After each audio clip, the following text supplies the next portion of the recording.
A young billionaire receives a call from an unknown number. "Hi, Dad. Can you come pick me up from school, please?" Certain that it's a mistake. After all, he has no children. He's left speechless when he hears what the boy says next. Jack Thompson was gazing at Manhattan through the glass walls of his penthouse office. At 30 years old, he commanded a corporate empire that made the financial market dance to his tune. The sunset painted the sky in orange hues, reflecting off the mirrored skyscrapers that stretched as far as the eye could see. His moment of contemplation was interrupted by the insistent vibration of his phone on the desk. Unknown number. Jack hesitated. Years of experience had taught him that unidentified calls rarely brought good news. Still, something about that particular moment compelled him to answer. Jack Thompson. "Hi, Dad. Can you come pick me up from school?" The world stopped. The whiskey glass he was holding slipped from his fingers, shattering on the marble floor.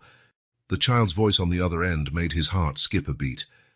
Who is this?" he managed to stammer, his usually firm voice now unsteady.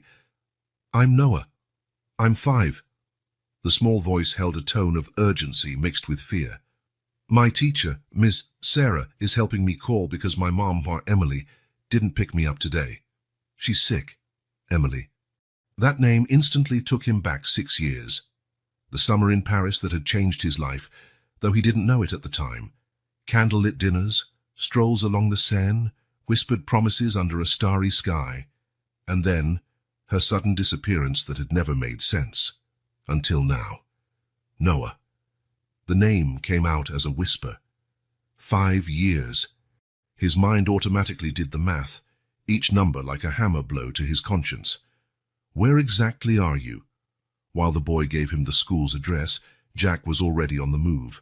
His body acted on instinct, while his mind whirled with a storm of thoughts. Dad. He was a dad. The word echoed in his head like a deafening bell. "I'm coming to get you right now, Noah. Don't go anywhere." On the way to the school, his hands gripped the Bentley steering wheel so hard his knuckles turned white. For the first time in years, the powerful Jack Thompson was completely out of control. Memories of Emily flooded his mind. Her enigmatic smile, the way she fiddled with the emerald pendant she always wore, their talks about the future. How could she have hidden something so important? The elementary school building soon came into view, a cheerful structure that seemed to mock his chaotic state of mind. In the playground, a single child waited, sitting on a red bench, a Spider-Man backpack at his feet. Next to him, a woman who must have been Ms. Sarah kept a protective hand on his shoulder. Jack got out of the car on shaky legs. Each step toward the boy felt like an eternity. When their eyes finally met, it was like looking into a mirror of the past.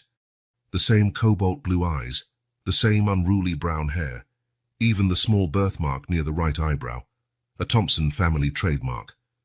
"Dad." Noah's voice trembled slightly, a mixture of hope and fear that broke Jack's heart. "Hi, Noah." It was all he could manage to say, his throat tight with emotions he had never experienced before.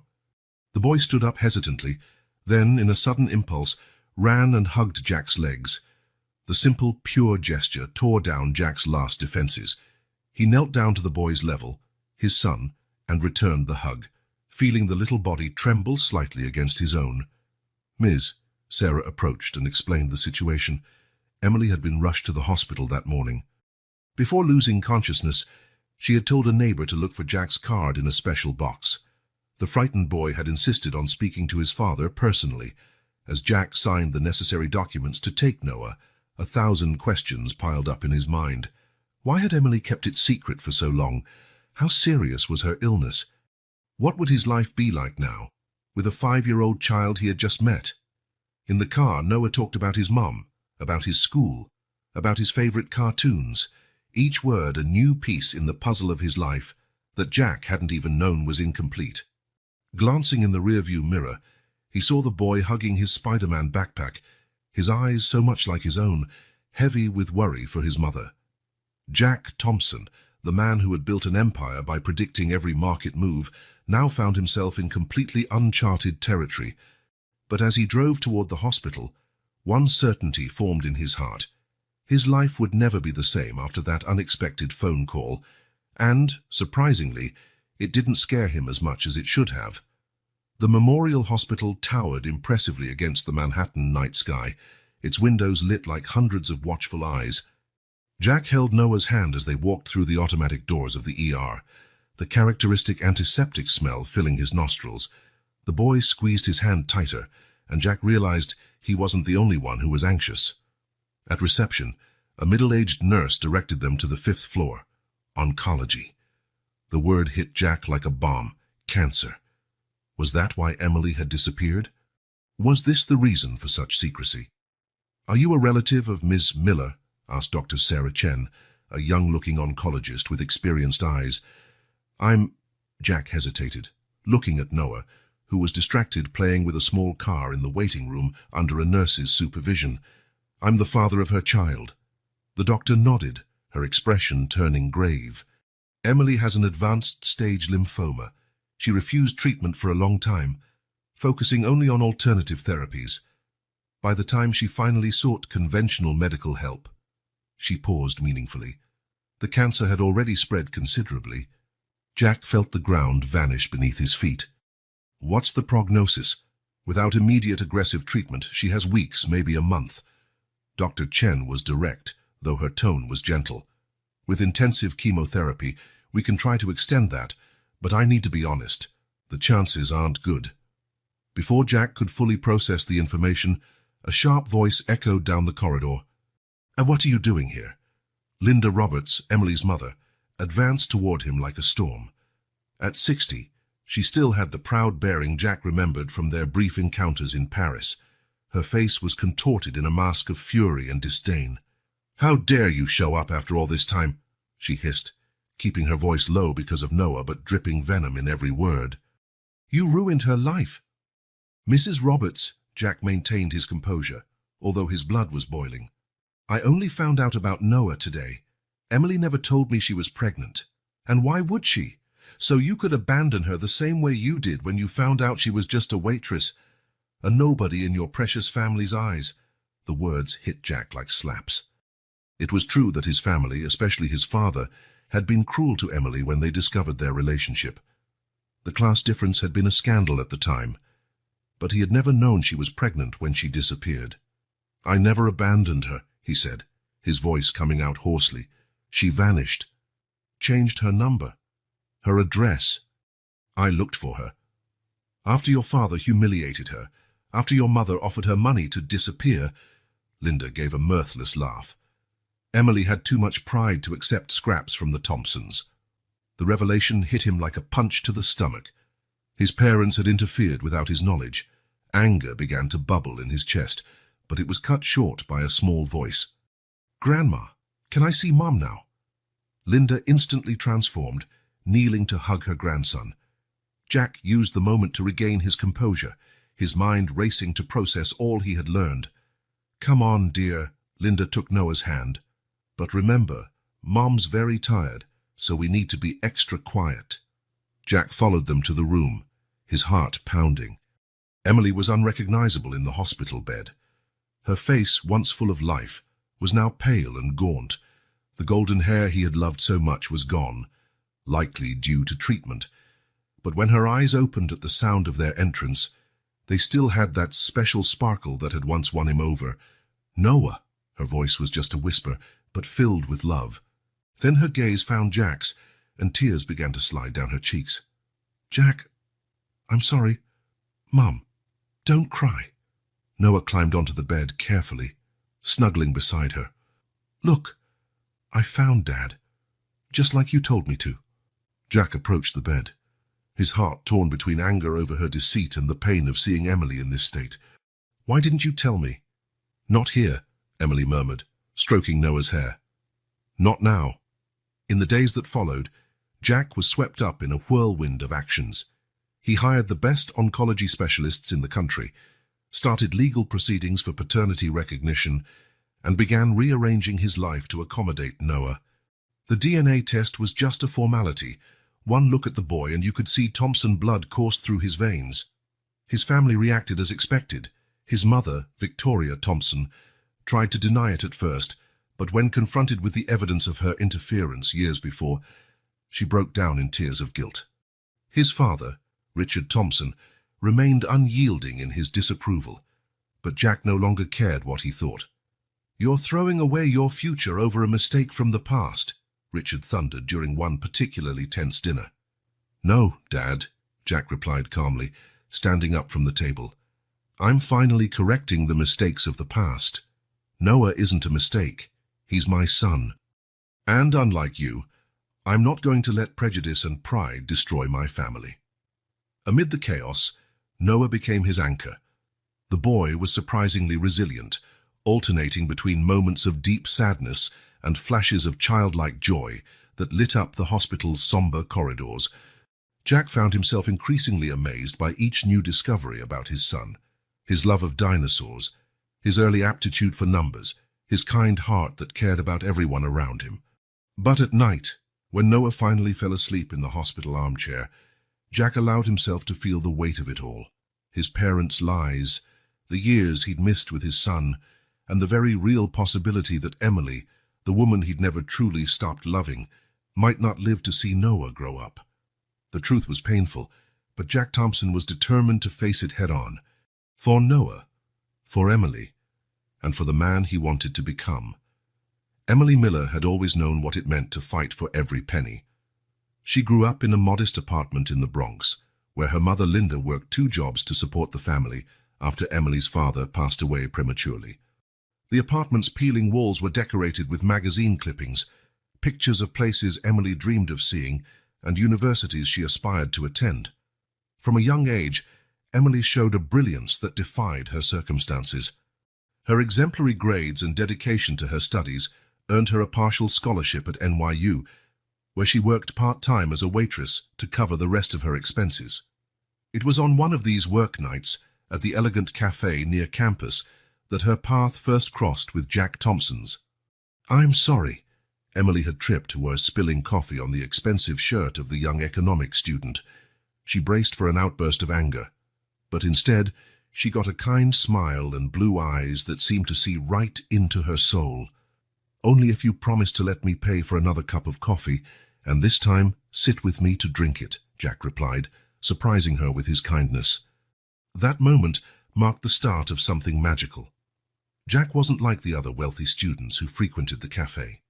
He had a genuine curiosity about life, a natural empathy that transcended social barriers. In the weeks that followed, they developed a friendship that blossomed into a passionate romance. Linda Roberts watched her daughter's relationship with apprehension. "People like them don't mix with people like us, honey," she warned, her words laden with years of disappointment. "They can pretend to be egalitarian in college, but when reality knocks at the door..." But Emily was determined to prove that love could overcome social barriers. Jack took her to places she only knew from her magazine clippings. In return, she introduced him to a world he had never known: the authentic flavor of homemade food in small Bronx restaurants, the cultural wealth of streets he used to avoid. "You make me see the world with new eyes," Jack confessed one night as they danced in the tiny kitchen of her apartment, an old song playing on the radio. Their bubble of happiness began to burst when the Thompson family came onto the scene. Victoria Thompson, with her refined accent and genuine pearls, paid a casual visit to the cafe where Emily worked. "How much?" she asked bluntly, leaving a checkbook on the table. "What's your price to disappear from my son's life?" Emily felt her world collapse, but kept her composure. "I'm not for sale, Mrs. Thompson, and neither is your son." The pressure increased. Richard Thompson used his connections to make it harder for Emily to renew her scholarship. Rumors began to circulate around campus about her interest in the Thompson fortune. Jack tried to protect her, but the weight of family expectations began to taint even their most intimate moments. The last straw came during a dinner at the Thompsons' mansion. Emily had tried her best to fit in: new dress bought with months of savings, etiquette studied in YouTube videos. But none of it mattered when Richard Thompson raised his crystal glass. "To youth," he toasted with a cold smile, "and to your more fleeting experiences." That night, alone in her apartment, Emily discovered she was pregnant. The positive test shook in her hands as silent tears streamed down her cheeks. She loved Jack, with all her soul, but her mother's words echoed in her mind. They might eventually accept you, but they'll never accept a child. He'll always be the bastard grandchild, the mistake that stained the family name. The decision to leave for Paris was made with a broken heart. Linda sold the few pieces of jewelry she had inherited from her grandmother to help with the ticket. Sometimes love means protecting people from themselves, she said, hugging her daughter at the airport. In Paris, Emily found work in a small cafe in the Marais district. Her French improved, her belly grew, and every kick of the baby was a bittersweet reminder of what she had left behind. When Jack found her months later, it was as though destiny was giving them a second chance. That summer in Paris felt like a dream. Walks along the Seine, kisses under the Eiffel Tower, whispered promises in hotel rooms. Jack never knew she was carrying his child during those magical moments. Emily planned to tell him. She'd rehearsed the words 1,000 times, but then Victoria Thompson showed up at the cafe where she worked. "He's about to take over the presidency of the company," Victoria announced, her flawless French laden with veiled threats. "A scandal now would destroy everything he's built. Is that what you want?" Emily fled again, this time to London. Noah was born on a rainy October morning, his blue eyes a perfect replica of Jack's. Every milestone in her son's development was a new stab of guilt. The first smile, the first word, the first steps. In each moment, she imagined the joy she was denying Jack. "Why doesn't Dad live with us?" Noah asked at 3 years old, after seeing his friends at daycare with their fathers. "Sometimes the people we love the most are the ones we have to protect, and even if it hurts," Emily answered, swallowing her tears. Her return to New York was forced by her illness. She initially ignored the symptoms: fatigue, small bruises, pains she attributed to the stress of being a single mother. When she finally sought medical help, the diagnosis was merciless. Now lying in her hospital bed, Emily watched Jack and Noah interact, noticing in their gestures and expressions the similarities she had tried to hide for so long. The silence she had kept for years was rooted in deep fear and love. Fear of prejudice, judgment, rejection. Love strong enough to sacrifice her own happiness to protect her child. "You were right," she whispered to her mother one evening, while Noah slept in Jack's arms. "They are different from us, but you were also wrong. Sometimes those differences don't matter as much as we think." The roots of silence were deep, nourished by years of social inequality and ingrained prejudice. But now, watching her son build a relationship with the father he had never known, Emily began to realize that maybe some roots could be uprooted, making room for something new to grow. The blaring 6 a.m. alarm was nothing new for Jack Thompson. What was new was the small body curled up in his king-size bed, surrounded by dinosaur plushies that were now part of his minimalist decor. Noah had developed the habit of sneaking into his room at night, especially after hospital visits. "Noah, time to get up, buddy," Jack tried gently, still unsure of the best way to wake a 5-year-old. The response was a groan, and Noah burrowed deeper under the covers. The transformation of his once pristine penthouse was remarkable. Toys scattered on the floor replaced modern sculptures, colorful drawings covered the stainless steel fridge, and a growing collection of sugary cereals occupied shelves once reserved for imported organic products. "Mr. Thompson." Sarah Peterson, the new nanny, arrived punctually at 7 a.m. A 28-year-old with experience in early childhood education and impeccable references, she'd been selected after a rigorous process led by Jack's executive assistant. "Please, call me Jack," he replied, struggling to tie a necktie while holding a Jurassic Park lunchbox. "Noah is still refusing to take a bath, and I have a board meeting in—" He checked his watch. 40 minutes. Sarah took charge with a calm efficiency that made Jack feel both grateful and inadequate. Within minutes, she had Noah laughing and cooperating with the morning routine, something Jack was still learning to manage. The changes at the office were just as evident. His workspace now featured a small corner with a drawing table and children's books. His assistant, Anne Margaret, who for 5 years had organized his life with military precision, was learning to adapt the CEO's schedule at Thompson Enterprises to include parent-teacher meetings and pediatric appointments. "Your 3 p.m. Meeting has been switched to a video conference, Margaret informed him, handing over a folder of reports. That way you can attend Noah's appointment with Dr. Williams.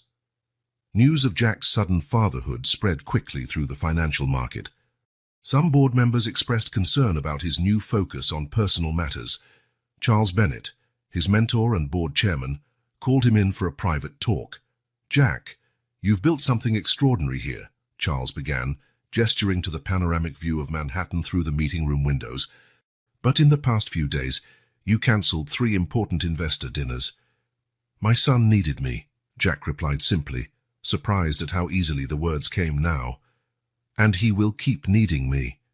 "Thompson Enterprises needs you too," Charles argued, his grey eyebrows knit in concern. "And it will have me, but not at the expense of my son." Jack stood up, straightening his jacket. "By the way, I've got to go. Noah has a doctor's appointment in half an hour." Dr. Williams was a middle-aged woman with decades of pediatrics experience. Her initial assessment of Noah was thorough, especially considering the emotional impact of recent changes in his life. "He's adapting surprisingly well," she explained while Noah played with a stethoscope in the corner of the room. "But we need to watch for any signs of anxiety or regression. His mother's situation, combined with all these transitions." Jack absorbed every word, making mental notes. His capacity for processing complex information, once devoted exclusively to market analyses and corporate strategies, now expanded to include medical terms, emotional needs, and child development milestones. The hearing for temporary custody was set for the following week. His lawyer assured him it would be a formality, especially with the positive DNA test and Emily's current condition. Still, Jack found himself obsessively reviewing each document, every medical report, every psychological evaluation. Evenings had become his favorite time of day. After dinner, which he was learning to cook with variable results, came bath time, followed by story time. Noah had a particular fondness for dinosaur stories, and Jack discovered he could use his knowledge of financial markets to create surprisingly effective analogies about different species and their habitats. "The T-Rex was like the CEO of the Jurassic World," he explained one night, making Noah laugh with his roaring impressions. "But you know who really controlled the market? The small and agile velociraptors." Sarah proved to be more than a nanny. She was an invaluable ally in Jack's new life. Besides caring for Noah, she helped establish routines, suggested age-appropriate activities, and offered guidance on how to handle the boy's increasingly frequent questions about Emily. "Why does Mom have to stay in the hospital?" Noah asked one night, his small voice laden with worry. Jack felt his heart tighten. "The doctors are trying to make her better," he replied, choosing his words carefully. "And in the meantime, we'll take care of each other, okay?" Daily visits to the hospital became part of their routine. Though weakened by treatment, Emily tried her best to stay upbeat when interacting with Noah.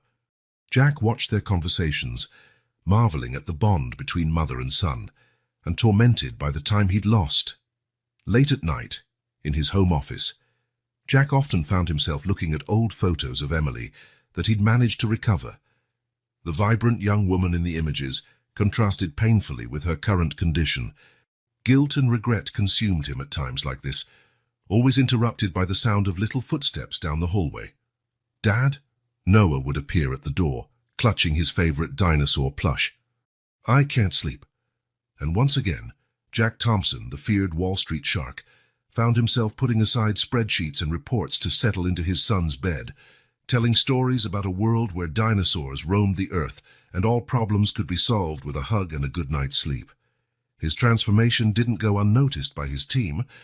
Amanda Chen, his CFO, remarked during a meeting, "You're different, Jack. More human." He smiled, adjusting a tie stained with grape juice. "I have a great teacher," he replied, checking his phone, which buzzed with another picture Sarah had sent of Noah, this time showing an abstract art project made with modeling clay. Adaptation was far from perfect. There were frustrating days, sleepless nights, and moments of sheer panic when he questioned whether he was doing everything wrong. But then Noah would smile, or ask a surprisingly insightful question, or simply hug him for no reason at all, and Jack knew he was exactly where he needed to be. A carved wooden box lay on Jack's desk. its contents spread out like puzzle pieces he was trying to fit together. Linda Roberts had finally relented and given him the chest Emily had kept. It contained a meticulous collection of memories from the past 6 years. She kept everything, Linda explained, her voice trembling. Every moment, every decision. She wanted Noah to understand someday. Jack picked up the first photograph, Emily pregnant in Paris, her face lit by the setting sun over the Seine. The date on the back hit him like a blow. It was taken during the time they'd reunited that magical summer. She had already been expecting Noah, and he never knew. A faded blue diary caught his attention. The first entries were from when Emily discovered she was pregnant. Positive. The word that changed everything. I'm sitting on the bathroom floor, test in hand, thinking about Jack. How his eyes light up when he talks about the future. How his family looks at me like I'm an intruder. How can I condemn our child to grow up seen that way? The pages that followed documented her flight to Paris, her struggle to find work, the lonely nights in a tiny apartment in the 18th arrondissement. There were receipts for French lessons, resumes in awkward French, and finally the letter confirming her job at Café Madeleine. Madame Dubois lets me sit between shifts when my feet swell too much. She lost a daughter years ago and says I'm her little American miracle. Today the baby kicked while I was serving coffee. I thought of Jack, about how he'd love to feel it. Jack found a series of unsent letters, all addressed to him. Some were filled with furious anger, others with heartbreaking longing. The most striking was dated the day Noah was born. Our son was born today, Jack. He has your eyes, your chin, even that little mark near your eyebrow. The nurse asked about the father, and I lied, saying you died. In some ways, I feel like part of me really has died. The part that believed love was enough to overcome any obstacle. There were daycare reports from London, where Emily moved when Noah was 6 months old. A work contract with a small publisher, where she started as a junior editor. Receipts from night editing courses, taken while a neighbor looked after Noah. Mrs. Patel in the apartment next door is a blessing. She cares for Noah like he's her grandson, teaches him words in Hindi, insists he tries every dish she cooks. Sometimes, when I see her with him, I feel a stab of guilt for keeping him from his real grandparents. Jack found a photo of Noah at 2Ds dressed as a dinosaur, standing next to an older woman in a colorful sari. On the back, in Emily's delicate handwriting, Noah and Mrs. Patel, Daycare Carnival 2023. A brown envelope held medical documents, the first exams that detected Emily's illness. Her notes in the margins revealed her initial despair and determination to fight. Alternative therapies seem promising. I can't afford to be sick now. Noah needs me. I need to make sure he's okay before... Linda quietly entered Jack's office, finding him absorbed in a pile of children's drawings. She kept every scribble of his, Linda commented, sitting down heavily. She said that one day you'd want to see every moment you missed. Why didn't she reach out when she got sick? Jack asked, his voice hoarse. Linda sighed, picking up a photo of Emily holding newborn Noah. Pride, maybe, or fear. You built an empire, Jack. She read about you in magazines, saw your success grow. How could she show up after all that time, sick, needing help? A small black notebook revealed Emily's survival strategies, meticulously planned budgets, expense lists, savings plans. Every penny was counted, every purchase justified. Still, there was always a small amount set aside for the Noah University Fund. I want him to have choices, one note read, so he never feels as limited as I did. Among the pages, Jack found a newspaper clipping about himself, a piece covering his meteoric rise in business. Emily had circled his photo and written next to it, "He looks happy. Maybe I made the right choice." Another envelope contained pictures from all of Noah's birthday parties. In each, Emily looked thinner, paler, but her smile remained radiant. The last picture, from his 5th birthday, showed Noah blowing out the candles on a T-Rex-shaped cake. That's when the symptoms got worse, Linda explained, noticing Jack's expression. She could barely stand during the party, but insisted on making everything perfect. It was like she knew it would be the last one. Jack found a small flash drive at the bottom of the box. When he plugged it into his laptop, he discovered dozens of videos. Noah learning to walk, speaking his first words, everyday moments that now felt infinitely precious. In one particularly moving video, Noah, around 3 years old, asked about his dad. Emily's voice trembled slightly as she answered, "Your dad is a very special man, sweetie. He has a huge heart, even if he doesn't always know it. And I'm sure that if he knew about you, he'd love you more than anything in the world." Jack paused the video, tears blurring his vision. A noise at the door made him look up. Noah stood there, still in his pajamas, dragging his dinosaur plush on the floor. "Dad? Are you sad?" Jack opened his arms, and Noah ran to him, curling into his lap as though he'd always belonged there. Linda watched, her eyes also brimming with tears. "She always knew you two would find each other," she said gently. "She just never imagined it would be like this." Jack hugged Noah tighter, feeling the weight of all those lost years and, at the same time, immense gratitude for each moment documented in that box. Emily had preserved their story, keeping the possibility of this meeting alive even when it seemed impossible. "Want to see some videos of you when you were a baby?" Jack asked Noah, his voice shaky but smiling. "Was I cute?" Noah asked, already settling in to watch. "Cutest ever," Jack replied, hitting play on the next video. "And your mom was amazing." As they watched the memories Emily had preserved, Jack realized the box didn't just contain a record of lost years, it was a testament to love, sacrifice, and hope.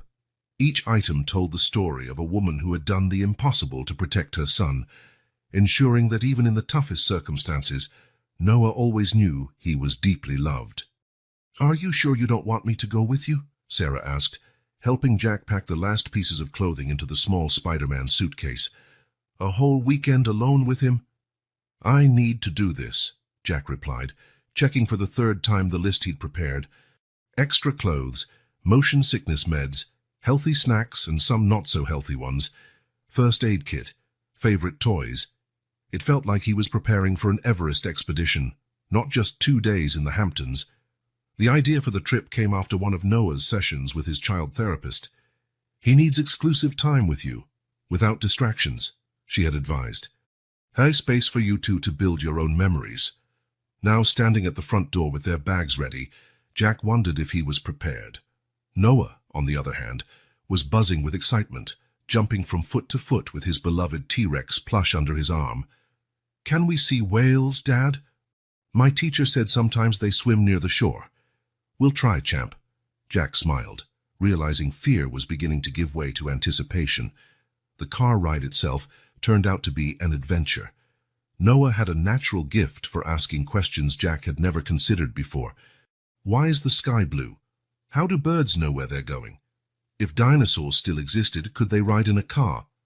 Jack, used to answering complex questions about the financial market, found himself Googling explanations during rest stops to figure out why clouds don't fall out of the sky. Noah's insatiable curiosity was contagious, making Jack see the world through new eyes. The beach house, usually reserved for business meetings and sophisticated parties, burst with life thanks to Noah's presence. Within hours, the pristine deck was littered with buckets and shovels, carefully selected shells, and half-built sandcastles. "Look, Dad, it's a Sandosaurus Rex," Noah declared proudly, pointing at a misshapen mound of sand which, with a lot of imagination, could be seen as a dinosaur.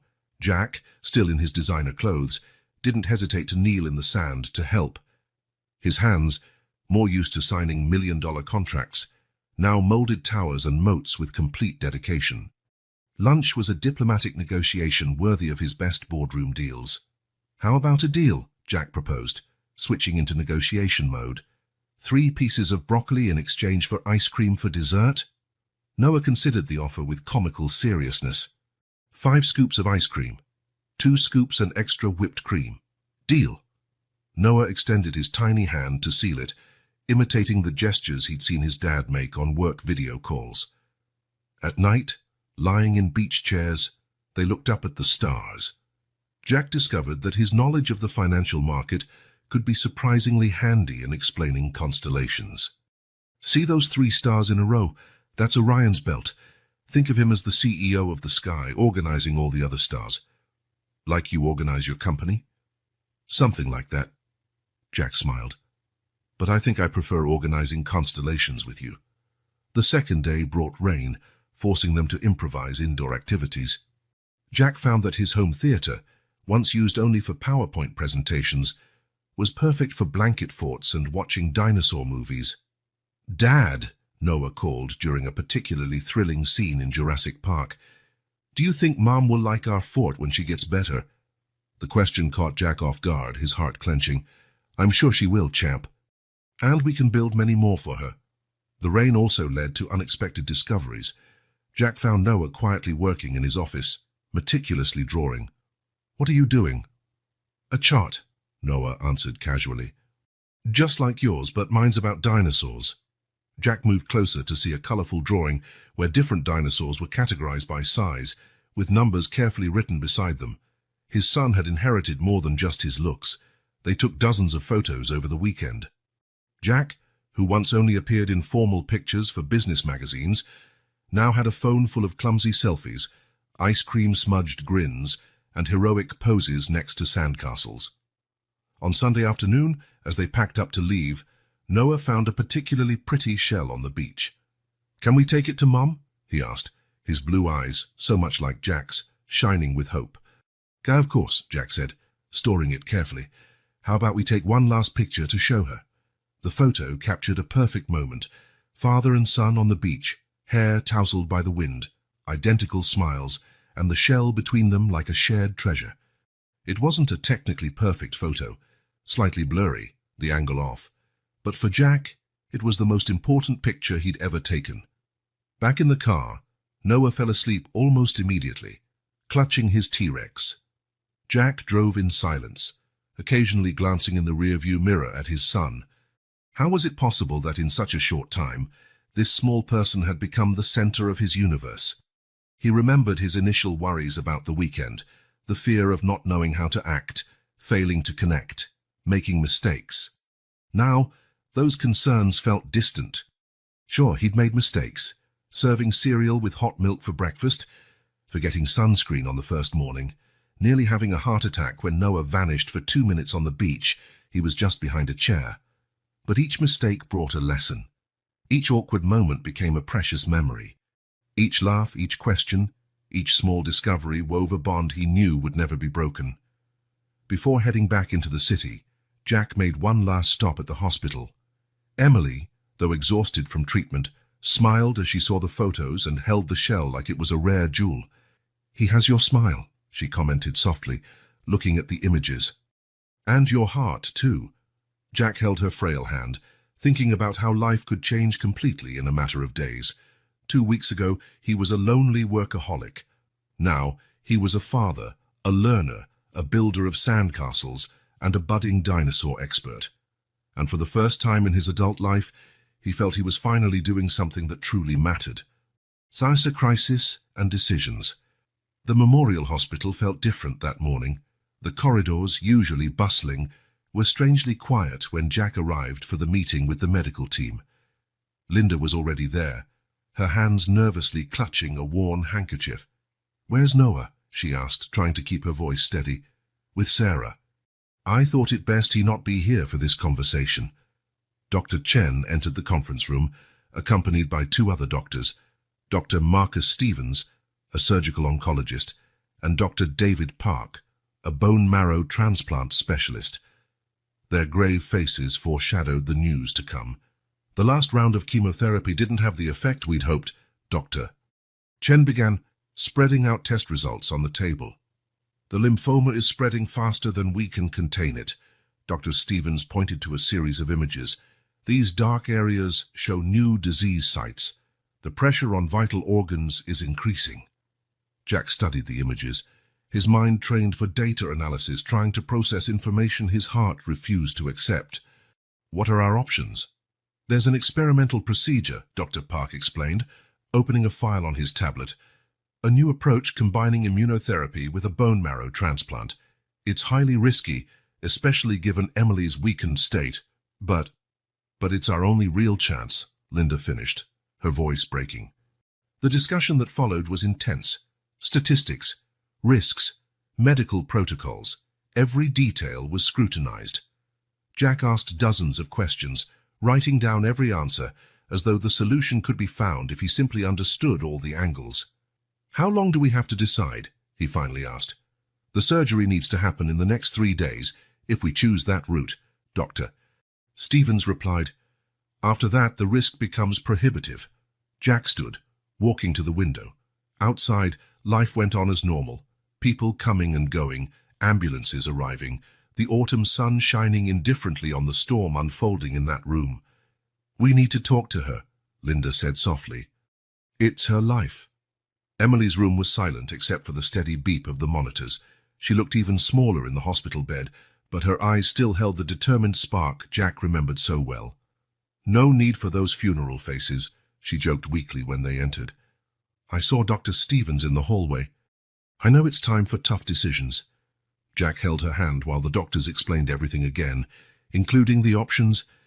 Emily listened in silence, occasionally squeezing Jack's hand when something particularly difficult was mentioned. "What are the real odds?" she finally asked.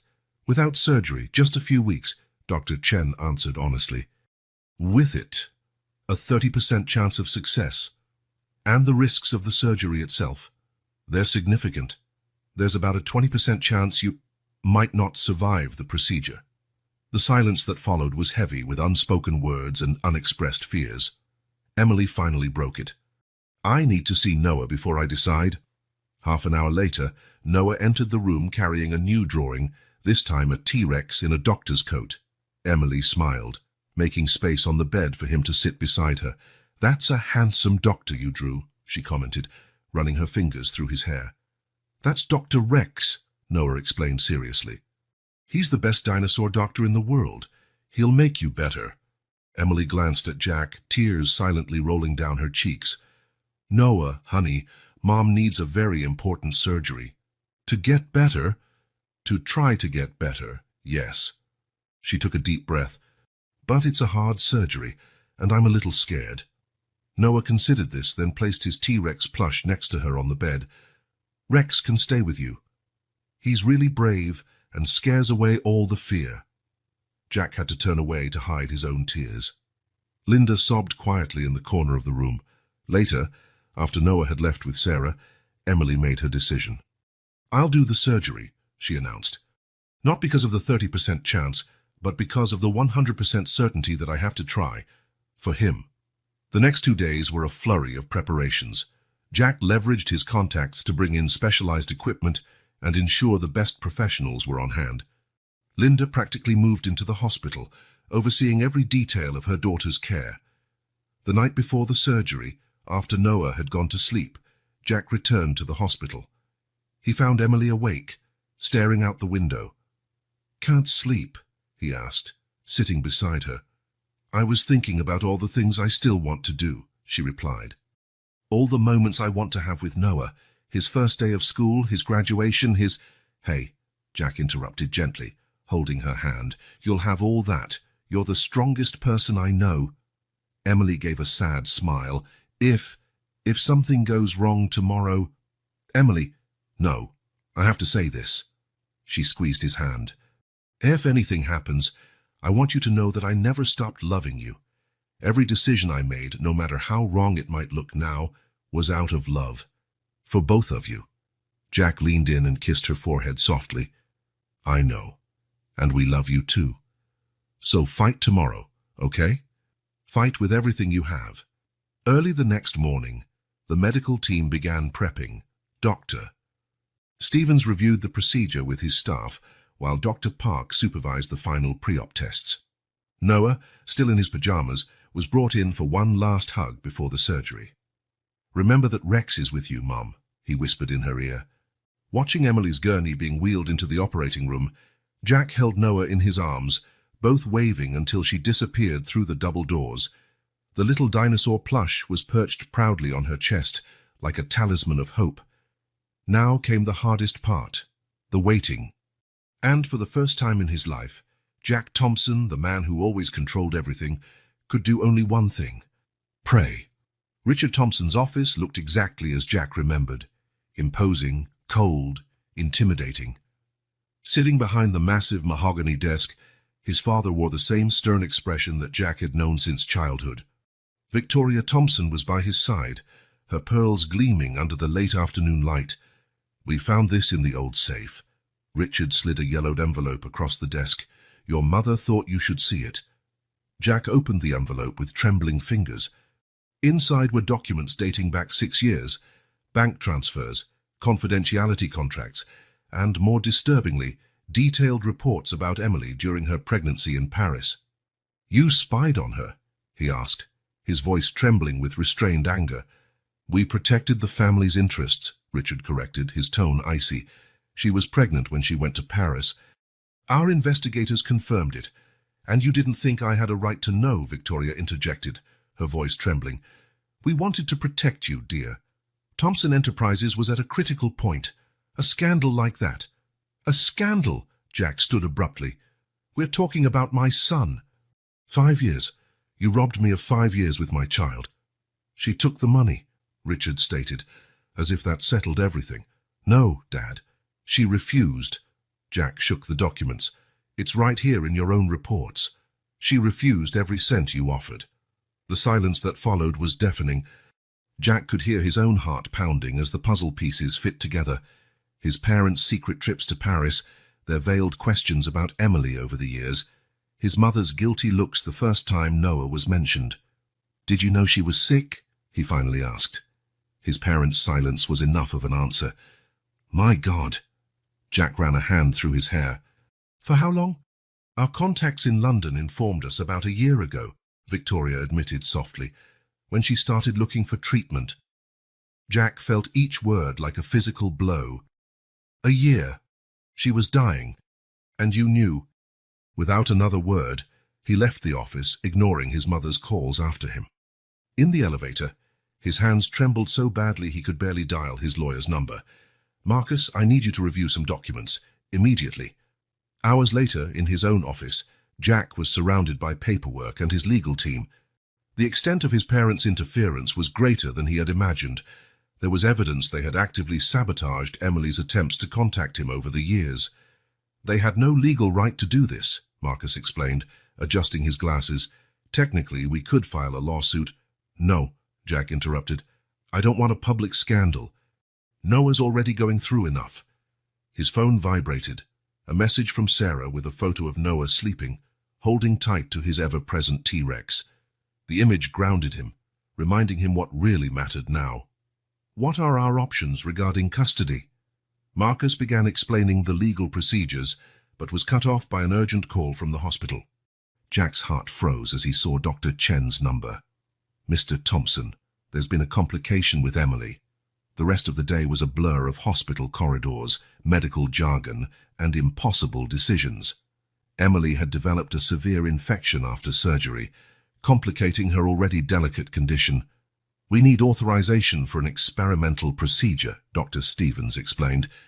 "As Noah's father and, well, given Emily's current situation, you're the closest person she has besides her mother," Dr. Chen added gently. Jack looked through the glass into the ICU, where Emily lay fighting for her life, hooked up to countless machines. Linda was at her side, whispering words of encouragement Emily might not even hear. "What did she decide about custody?" he asked Dr. Chen. "Before the surgery." The doctor handed him a sealed envelope. "She left this for you." Inside was a handwritten letter and legal documents already signed. Emily had prepared everything, ensuring Noah would stay with Jack if anything happened to her. But there was more. A detailed confession about all the attempts she had made to contact him over the years, and how each one had been systematically blocked. "When I discovered your parents were intercepting my attempts to reach out," she wrote, "I decided it was better to protect Noah from that world of manipulation and power plays. Maybe it was selfish of me, but my fear of watching my child be treated like an inconvenience, a mistake to be hidden, it was bigger than anything else. Forgive me for not fighting harder." Jack let the tears flow freely as he read the rest of the letter. Pages of explanations, regrets, and above all, hope. Hope that he would be the father Noah deserved, that he would protect his son from the same forces that had driven them apart. "Mr. Thompson," Dr. Stevens brought him back to the present. "We need your decision on the procedure." Jack looked again at Emily through the glass, then at the photo of Noah on his phone. So many decisions in the past had been made without his knowledge or consent. Now, he finally had the power to do the right thing. "Do whatever it takes to save her," he said firmly. "I'm not letting my son lose his mother. Not again." As he signed the necessary authorizations, Jack knew his life would never be the same. His priorities, his relationships, his view of family, everything was being rewritten in the light of these revelations. And somewhere in the midst of this storm of truths and consequences, he was finally becoming the man he had always been meant to be. The first sign that Emily was waking up came 3 days after the surgery.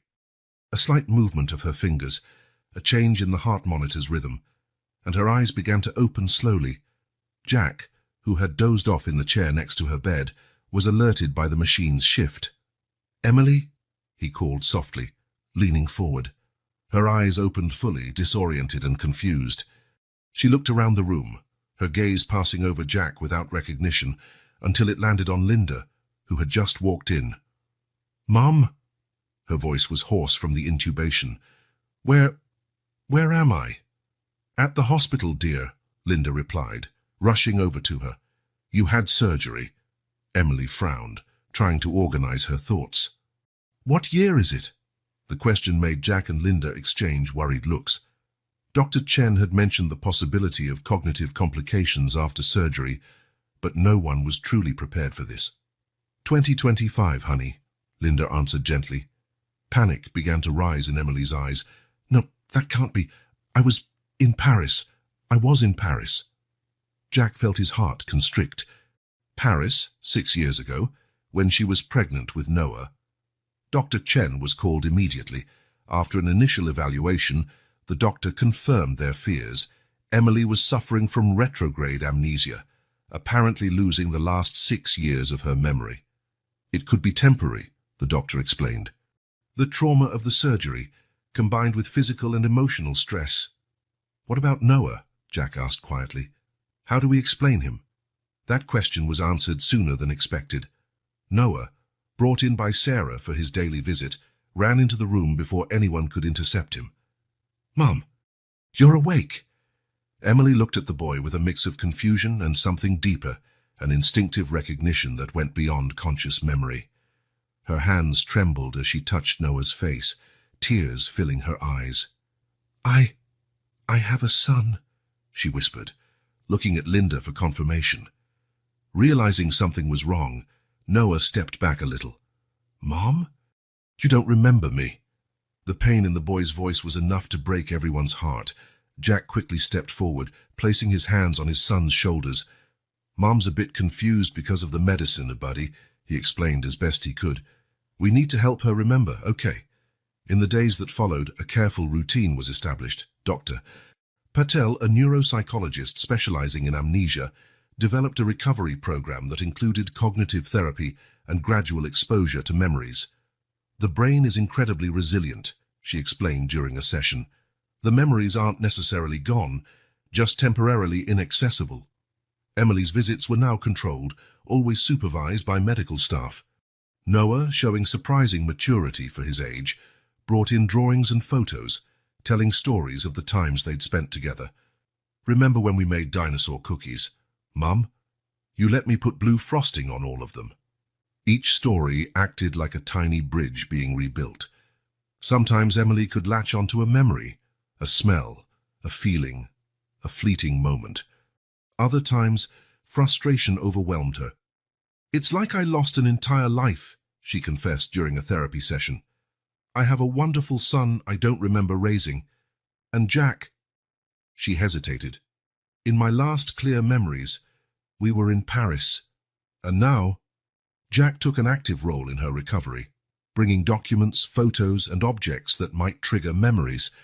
The diary they found in the memory box became a valuable tool. "You wrote about every important moment," he explained, handing her the faded blue notebook. "Every first step, every new word, every birthday." Emily spent hours reading her own words, trying to reconnect with the person who had written them. Sometimes, A specific phrase triggered a wave of emotions she couldn't fully understand. "It says here Noah was afraid of thunder," she noted one day, "that I used to sing Somewhere Over the Rainbow to calm him." That night, during a storm, Noah hid in her hospital room. Without thinking, Emily started singing the song, and for a magical moment, muscle memory took over. She remembered the melody, the rhythm, the exact way she used to cradle her son. The doctors called these memory islands, small fragments of the past that emerged through strong emotional triggers. Jack watched each breakthrough with a mixture of hope and apprehension, knowing that some memories, when they returned, might also bring back past pain. Sarah, the nanny, became an important ally, helping Noah understand and cope with the situation. "It's like Mum's brain is playing hide-and-seek," she explained in a way he could grasp, "and we're helping her find all the hidden memories." The metaphor stuck, and Noah began turning his mom's recovery process into a sort of treasure hunt, bringing objects and photos he thought might wake up her memories. "Look, Mom, this is Rex," he introduced his dinosaur plush. "You got him for me on my 4th birthday. Remember?" Emily held the toy, and for a moment something sparkled in her eyes. Green. The party had green and brown decorations, dinosaur-themed. "Yes!" Noah jumped excitedly, and there was a huge T-Rex cake. Small victories like this were celebrated, but the road was long and often frustrating. Emily swung between moments of progress and painful setbacks. Jack's constant presence was both comforting and challenging, a living reminder of the memories she'd lost. "In my last clear memories, we were deeply in love in Paris," she admitted in a private session.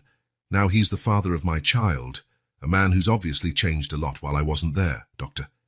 Patel encouraged her to focus on the present, on building new memories even as the old ones slowly returned. "Love takes many forms," she said. "Sometimes rebuilding is just as important as remembering." And so, day by day, small bridges were rebuilt. Through shared stories, old photographs, half-remembered songs, and hugs the body recognized even when the mind hesitated. It was a slow and sometimes painful process, but each bit of progress was a victory that brought Emily closer to the life she'd forgotten. Dr. Rachel Martinez, a specialist in cognitive neurology, had an office filled with brain images of Emily. The colorful marks on her MRIs told a complex story that the doctor was trying to decipher. "The retrograde amnesia Emily is experiencing is focal," Dr. Martinez explained, pointing to specific areas on the scans. The trauma of the surgery, combined with prolonged stress from her illness, primarily affected the autobiographical memories of the last 6 years. Jack and Linda listened closely, while Emily kept her eyes fixed on the images of her own brain, as if hoping to find her lost memories hidden among the colored spots. "Interestingly, her procedural memories are intact," the doctor continued. "Emily still knows how to do things she learned during that period, speak French, play the piano. It's her personal, emotional memories that are inaccessible." "It's like I watched a movie of my own life," Emily said softly, "but I can't remember the plot. I only have sensations." "Doctor," Martinez nodded sympathetically, "that's a very accurate description. That's why we'll be using a multifaceted approach to recovery." The treatment plan was intensive: cognitive behavioral therapy 3 times a week, sessions of transcranial magnetic stimulation, targeted memory exercises, and occupational therapy. Each specialist brought a different piece to the recovery puzzle. "We need to rebuild not just the memories, but also the emotional context around them," explained Dr. William Chen, the therapist assigned to her case. During sessions, he used guided regression techniques, trying to build bridges between Emily's last clear memories and her present. "Close your eyes," he guided her. "You're in Paris. It's 2019. What do you see? What do you feel?" I'm at the cafe," Emily responded, her voice trembling. "I can smell freshly roasted coffee, croissants right out of the oven. I'm nauseous. The pregnancy, but I can't show it because no one knows yet." These sessions were emotionally exhausting. Sometimes Emily emerged with small fragments of memory recovered. Other times, frustration consumed her. Noah often provided the most meaningful breakthroughs with his innocent presence. One afternoon, he brought in his favorite photo album. "Look, Mom, this is when we went to the zoo." He pointed excitedly at a picture of them feeding giraffes. "I was scared, sir, but I wasn't." Emily touched the photo gently. For a moment, a flicker of memory, the peculiar smell of the zoo, Noah's laughter, the rough texture of a giraffe's tongue on her hand. You were wearing a Spider-Man t-shirt," she whispered, surprised. "And you spilled ice cream on it." Noah's eyes widened in excitement. "Yes.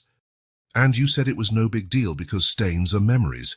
Small victories like these were celebrated, but just as often overshadowed by setbacks. During a particularly difficult occupational therapy session, Emily tried to relearn how to make dinosaur cookies, a special tradition she and Noah once shared. "The dough is wrong," she murmured, tears of frustration rolling down her cheeks. "I know it's wrong, but I can't remember how to fix it." Sarah, watching from the door with Noah, stepped in gently. "How about we try a new recipe? Sometimes creating new memories is just as important as recovering the old ones." The nanny's simple wisdom proved valuable. The medical team began integrating the creation of new memories as part of Emily's recovery. "The brain is incredibly adaptable," Dr. Martinez explained during a follow-up appointment. "Sometimes new neural connections can help awaken old ones."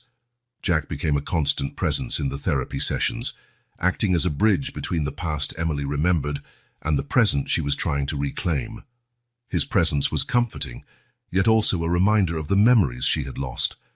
"It's strange," Emily confided during a private session with Dr. Chen.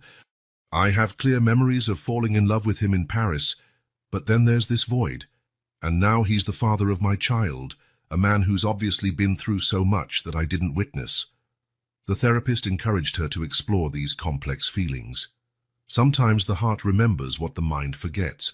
Their daily routine became a constant exercise in rediscovery. Every object, every photograph, every song could be a trigger for lost memories.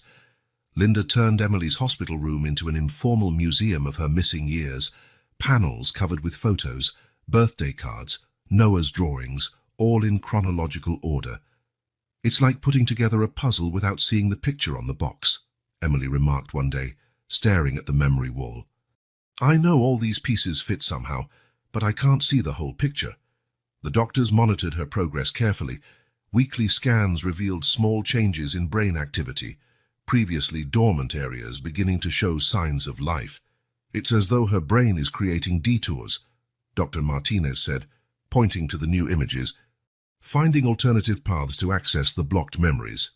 The sessions of transcranial magnetic stimulation, although uncomfortable, began to show promising results.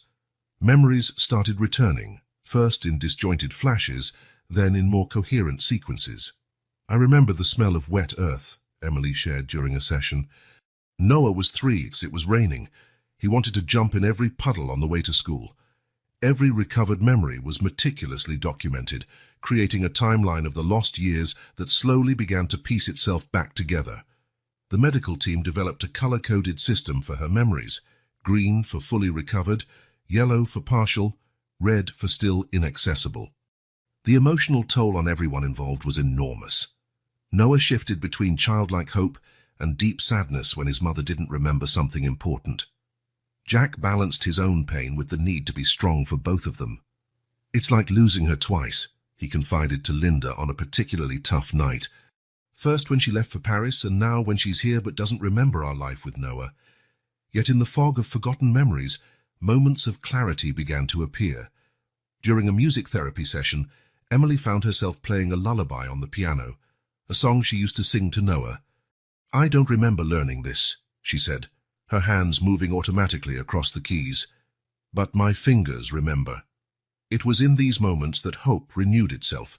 The road to recovery was long and uncertain, but each little victory, each fragment of memory recalled, was a step toward reconnecting Emily with her forgotten life.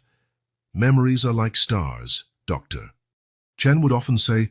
Even when we can't see them, they're still there, shining somewhere in our consciousness." The therapy room had been turned into a memory sanctuary. Photos covered the walls in chronological order, significant items were displayed on shelves, and a detailed timeline marked important events from the past 6 years. Emily spent most of her days here, trying to reconnect with the life she had lost. Today we'll try something different, announced Dr. Patel, adjusting the lighting in the room. Jack will tell us about the day you two met again in Paris. Emily settled into a comfortable chair as Jack pulled his seat closer.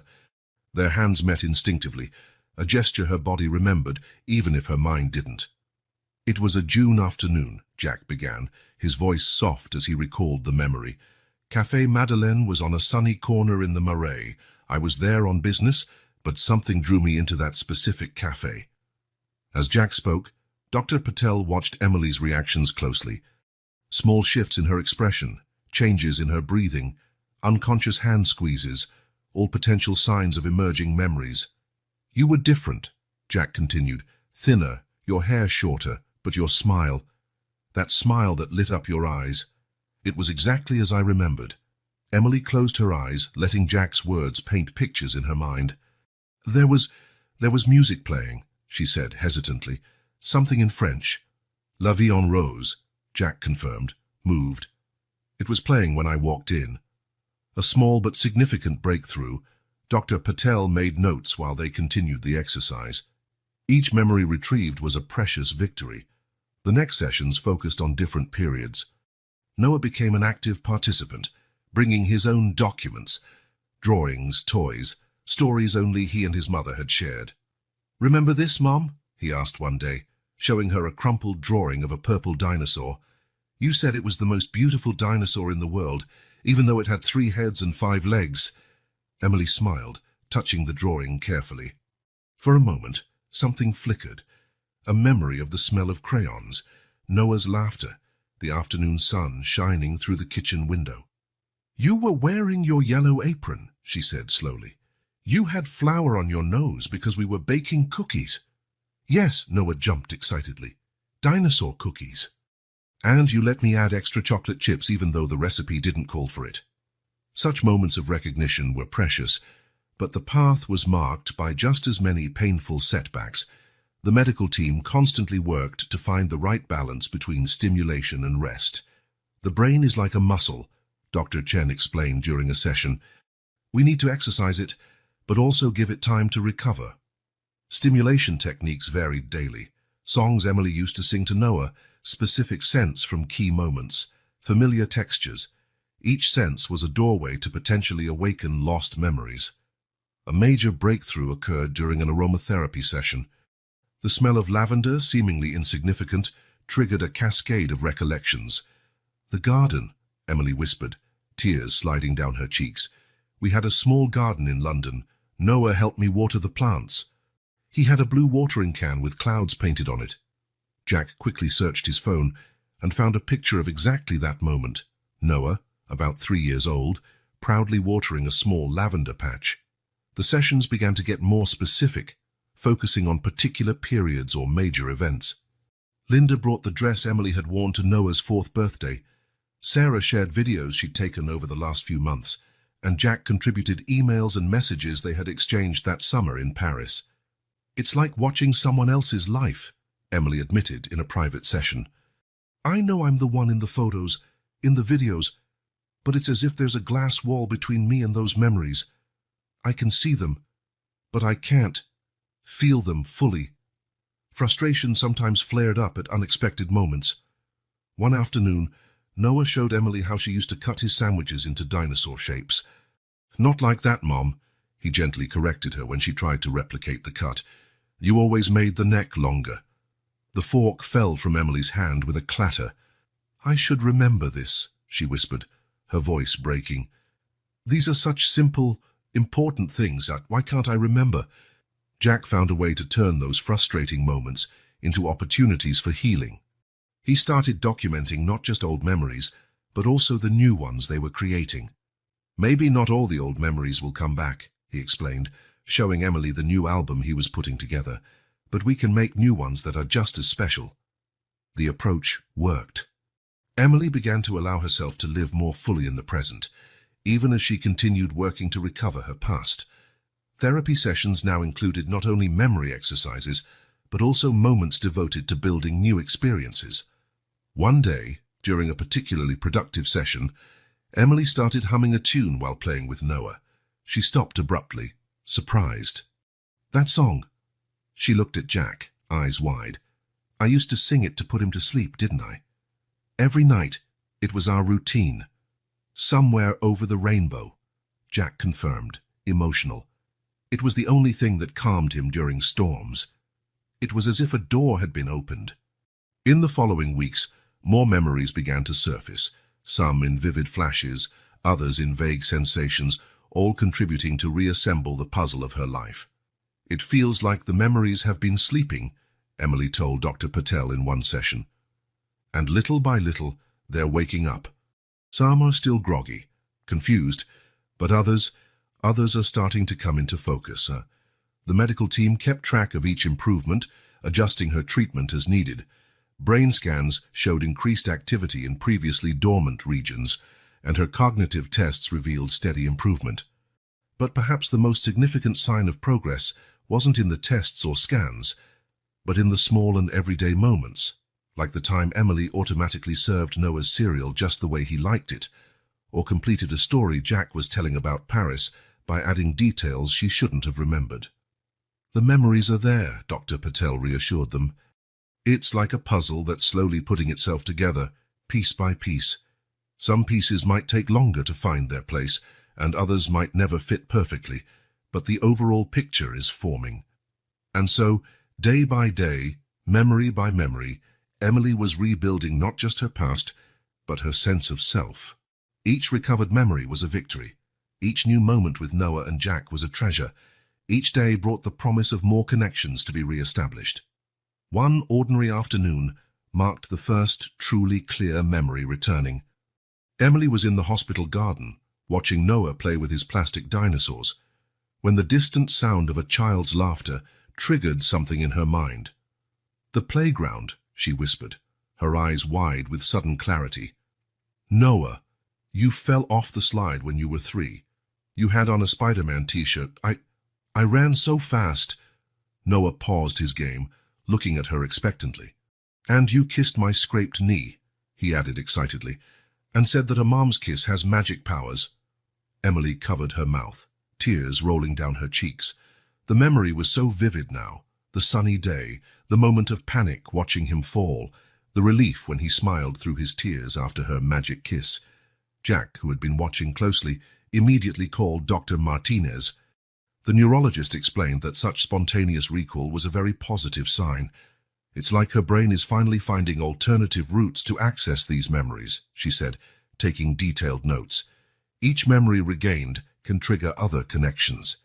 In the days that followed, more fragments surfaced. Sometimes they were tiny details. The song that played the first time Noah danced, the specific flavor of the ice cream he always ordered at the park, the texture of his favorite blanket. During a therapy session, Emily surprised everyone by reciting a rhyme she used at bedtime. "Little dino, so very brave, close your eyes, find dreams to save. Mommy is here, always will be, to watch your sleep so safe and free." "You used to say that every night," Noah exclaimed, jumping into her arms, "and you'd do this gentle hair-petting thing." He guided her hand in a familiar motion over his head. The touch triggered another wave of memories, stormy nights when Noah hid in her bed, lazy Sunday mornings with breakfast in bed, simple moments that now seemed extraordinarily precious. Jack watched these reconnections with a mix of joy and anxiety. "It's amazing to see you two like this," he told Linda during a coffee break. "But I'm scared of what will happen when the harder memories come back." Linda squeezed his hand gently. "Every memory is part of who she is, Jack, the good ones and the painful ones." She was right. Indeed, not all memories that returned were happy. One night, Emily woke up panicked, clearly recalling the moment she first noticed the symptoms of her illness. "I was so scared," she confessed in therapy. "Not for what would happen to me, but for Noah. The thought of leaving him alone." Dr. Patel helped Emily process these more difficult memories, while Jack and Noah provided the emotional support she needed. Daily routines began to take on new meaning as old memories blended with new experiences. One morning, Emily automatically prepared Noah's cereal exactly the way he liked it. Just a little extra milk, sliced bananas, and an extra drizzle of honey. "You remembered," Noah exclaimed, eyes shining. My body remembered. Emily smiled, realizing she'd done it all instinctively. It's like some things aren't just in my head but in my heart too. Jack started bringing more objects and photos from Emily's apartment in London. Each item had the potential to spark memories. A scarf knitted by Mrs. Patel, Noah's first shoes, a meticulously kept scrapbook. Look, Mom! Noah pointed to a page in the scrapbook. This is us at the zoo. You were afraid of the giraffe. The memory came in flashes. The hot day, melting ice cream, the giraffe's impossibly long neck stretching toward her. You weren't scared of anything, she recalled with a laugh. You wanted to feed all the animals. Therapy sessions now included more practical activities. Emily and Noah cooked together, recreating old recipes. Jack joined in, sharing stories of Paris and bridging the temporal gaps. A particularly powerful moment happened when Emily discovered an old music box.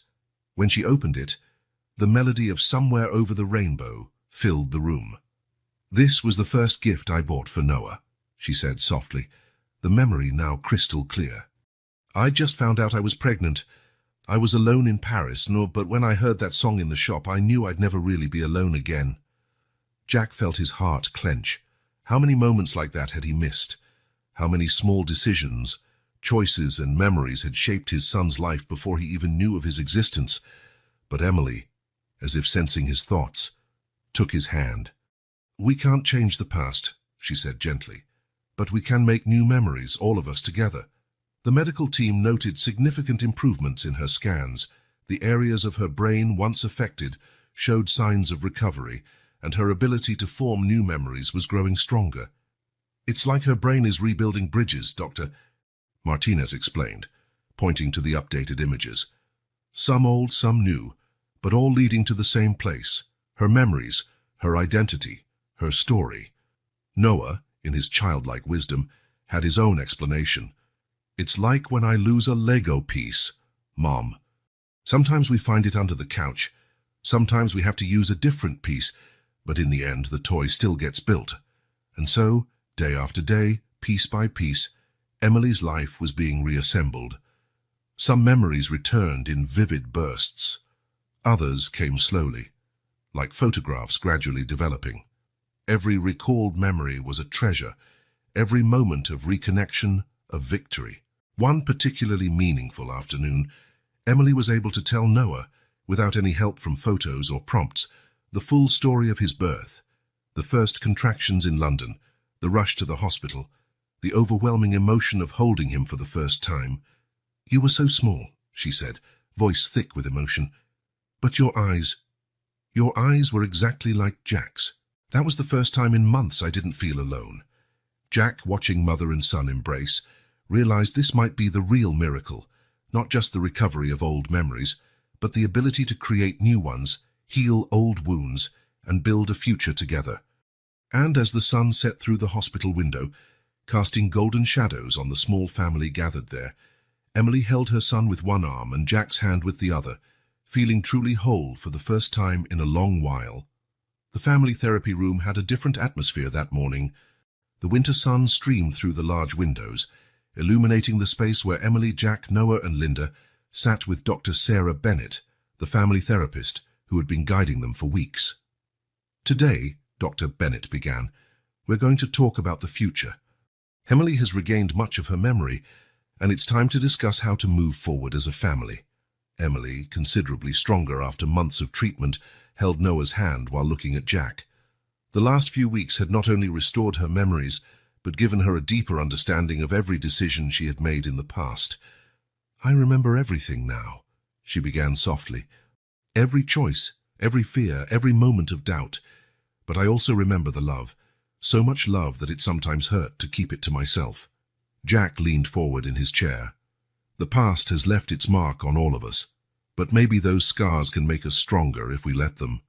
Noah, fiddling with his beloved T-Rex, looked between his parents with a child's peculiar wisdom. Like when I hurt my knee and it left a little scar. You said it was a bravery medal, Mom. Emily smiled through tears. Exactly, sweetheart. The session continued, each family member sharing their fears and hopes. Linda spoke of her regret for encouraging Emily to keep Noah away from Jack, acknowledging how her own fear and bitterness had shaped her decisions. "I just wanted to protect you," she admitted, looking at her daughter. "But sometimes overprotecting can hurt too." The conversation turned to practical matters. Jack had bought a new home, bigger and warmer than his minimalist penthouse. "There's a room for each of us," he explained, showing pictures on his phone, "and a garden where we can plant lavender, like you had in London." Emily felt her heart warm as she saw Noah excitedly pointing to his soon-to-be bedroom.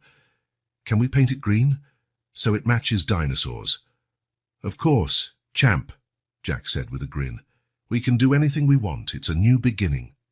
Dr. Bennett guided the discussion to the challenges still ahead. The Thompson family had yet to be fully confronted. Richard and Victoria still hadn't officially met Noah. "They asked to see us," Jack said cautiously. "They want to try to make things right." Emily took a deep breath, her memories now clear about how they had treated her in the past.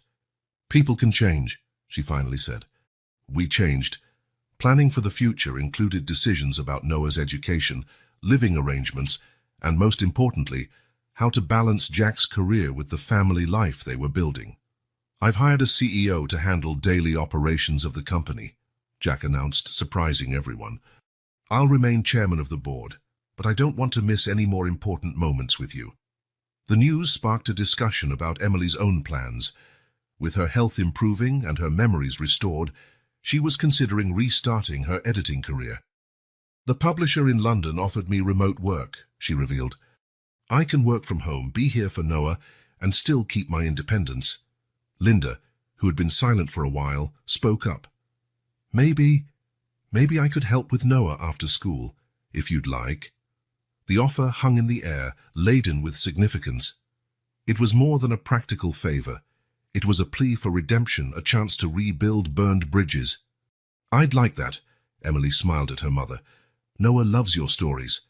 The session continued with discussions of healthy boundaries, creating new family traditions, and keeping communication open. Dr. Bennett watched with satisfaction as each family member tried to find their place in the new arrangement. "Scars don't go away," she commented as the session ended, "but they can remind us of how strong we are, of what we've overcome." Later that day at home, Emily found Jack in the garden, watching Noah play with Sarah, who had become an indispensable part of their lives. "Sometimes I wonder," she said softly, "if everything that happened was exactly what needed to happen. If we needed that time, those experiences, to become who we needed to be for each other." Jack took her hand, interlacing their fingers. "Maybe. But now we have all the time in the world to be whoever we want to be. Together." Noah ran over to them, his eyes glowing with that endless childhood energy. "Can we plant flowers now?" "Sarah said it's the right time." Emily exchanged a smile with Jack. "Sure, honey. How about we start our own memory garden? We can plant something new for each special moment we share." The idea caught on. In the following days, small sprouts began to appear in the garden. Lavender to remember London, daisies that Noah insisted were dinosaur flowers, roses Jack recalled from their first date in Paris. It was a new kind of healing, different from medical treatments, a healing that came from creating something new together, transforming scars into stories of overcoming, building a future on the strengthened foundations of the past. And as they watched their little garden grow, Emily, Jack, and Noah discovered that some of the most beautiful flowers could bloom where once there had been only pain. The scars in their hearts, like the marks in the soil where they planted new memories, were merely the start of something more beautiful to come. The sunset painted the Manhattan sky in shades of pink and gold as Jack and Emily strolled through Central Park, their fingers naturally entwined. Noah ran ahead, chasing pigeons and laughing, his T-Rex plush securely in hand. "It's strange," Emily said, watching her son. "I have all these memories of him growing up, every precious moment we lived together. And now I have new memories forming, with you in each of them." Jack gave her hand a gentle squeeze. "Maybe this is how it was always meant to be." They stopped by the lake, where Noah was busy trying to convince his dinosaur to go fishing. They had decided to move to their new home the night before, during a simple dinner in Jack's penthouse. "Are you sure?" he had asked, after Noah fell asleep on the couch. exhausted from an afternoon spent planning his new room. This is a big step. Emily glanced around the apartment, which already showed clear signs of their presence. Noah's drawings on the fridge, toys scattered on the floor, fresh flowers she insisted on keeping on the dining table. "I've never been so sure," she answered. "It's time we start our story for real." Now watching Noah play in the park, that certainty only grew stronger. The move was set for the weekend, and the new house, a brownstone on the Upper East Side, was already being prepared to welcome them. "Dad!" Noah called, running back to them. "Rex wants to know if he can have an aquarium in his room too." Jack knelt to meet his son at eye level. "I think Rex will have to share the aquarium with you, champ. How about that?" Noah's face lit up. "With colorful fish." "The most colorful we can find," Emily promised, ruffling his hair. The walk back home was filled with excited plans.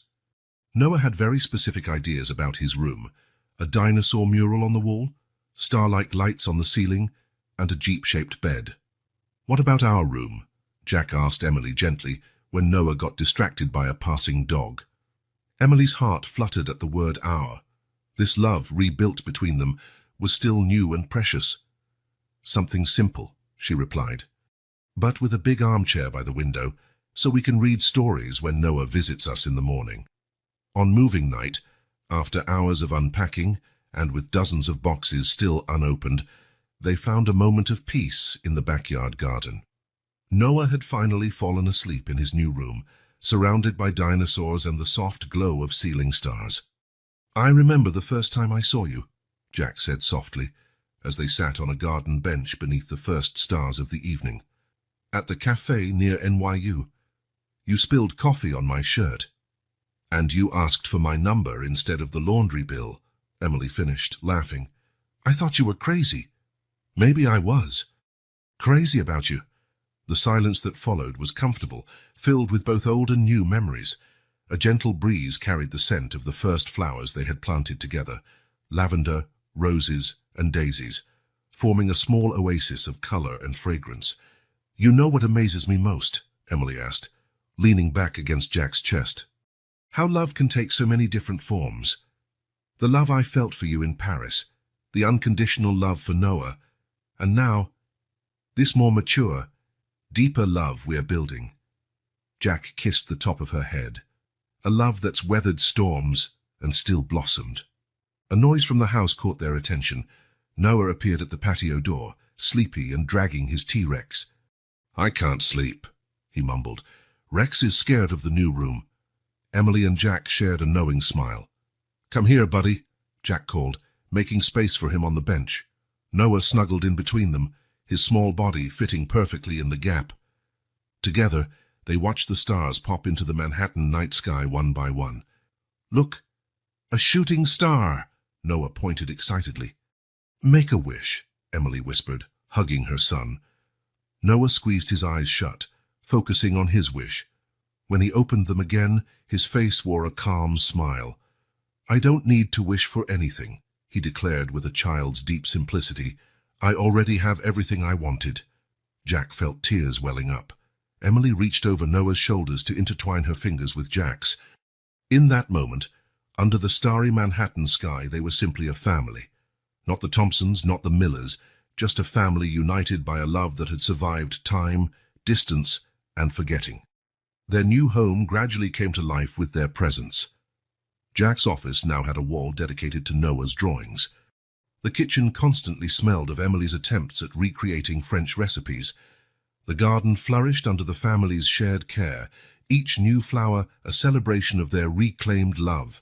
Mornings were filled with laughter during chaotic breakfasts, afternoons with homework and work meetings adapted to include family moments, and nights were for stories, for planning the future, for love. "Sometimes I wonder," Emily mused one evening after they'd tucked Noah in, "if all we went through was necessary to bring us here, to make us value every moment, every little joy." Jack pulled her closer. "Maybe so, but what matters is that we're here now, and I'm never letting you go again." The future stretched before them like a blank book, waiting to be filled with new stories, new adventures, new moments of love and discovery. And while the city slept outside, in that house, One family celebrated their reclaimed love, a love that, like the stars in the night sky, had always been there, shining patiently.